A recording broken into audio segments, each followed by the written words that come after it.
So I just saw the Sports Illustrated posted an article, and in it they have the body cam footage from the Tyreek Hill arrest. So I was able to see it.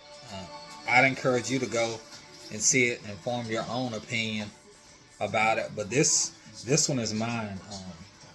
Some people are going to point the finger at the cops, and some people are going to point the finger at Cheetah. Um, I actually think both sides could have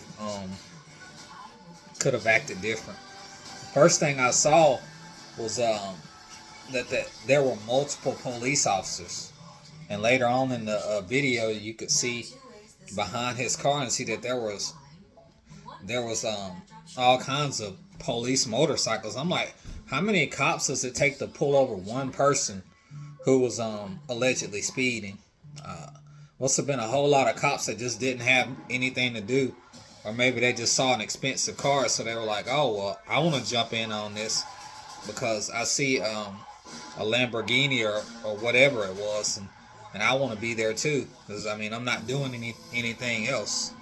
Um, I think if you're gonna give a guy a ticket for speeding, then I mean, it really only takes one police officer. And second, I think Tyreek had a problem with the cop knocking on his window, which I mean that's his own right. I mean it's his car. It's a super expensive car. That's his right. But when the cops ask you to do something simple, which he wouldn't, he let it down. Then told him not to knock on his window and let it back up. Just do what they ask. It's like you're right there on a highway. Um, it's broad daylight. Everybody can see you. People are gonna recognize who you are and they're gonna record. Um, if you were in some dark, secluded place or whatever, I would understand. But you were right there where all kinds of people are gonna see you on a highway. Just comply with it, because at that point they were gonna get your information. Might have even seen that you were Tyreek Hill and be like, "Whoa, it's Tyreek Hill," and be like, "Yeah, yeah, dude, just slow down, get to your game." But the way it is now, with so many cops, a lot of times in these incidences, they get in their feelings when you don't listen to them, because they think that they just deserve, when you say something that you're not gonna just disobey me, so they get forceful. So it's best to just comply and do what they say. He could have gotten his ticket, said screw you, and been gone if that's what he wanted to do. But he wasn't acting like that. And then later in the video goes on, and they're telling him just get out the car, just because he wouldn't let his window back down. So they just kind of yank his door up, because he had like the doors that go up, and he's trying to get out of the car, and they just pull him out and put him on the ground like he's some type of fugitive, or like he's like armed and dangerous, or has a weapon, or has drugs in his car.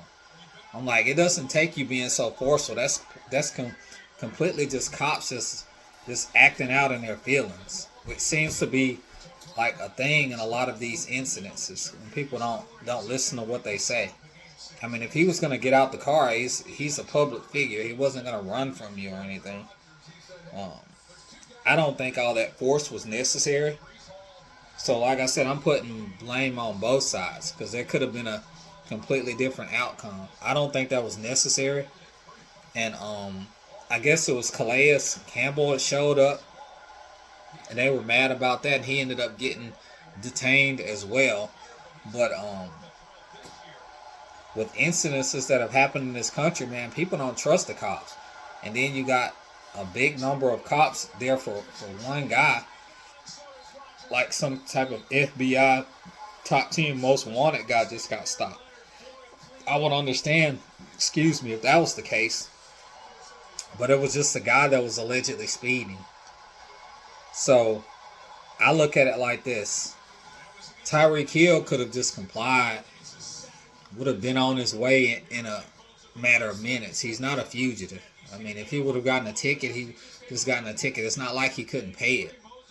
So he could have just been on his way and been to the game. But the cops could have not been on a power trip also. Could have not been so forceful.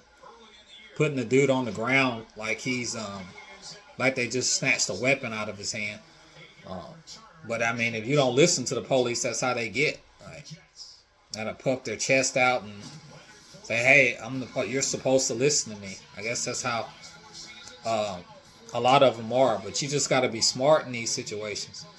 We've seen too many people killed, and it's made national news in recent years. So I wish more people, especially a guy like Tyreek Hill, who's not a guy with warrants or anything like that, would just comply with what they say and kind of appease their little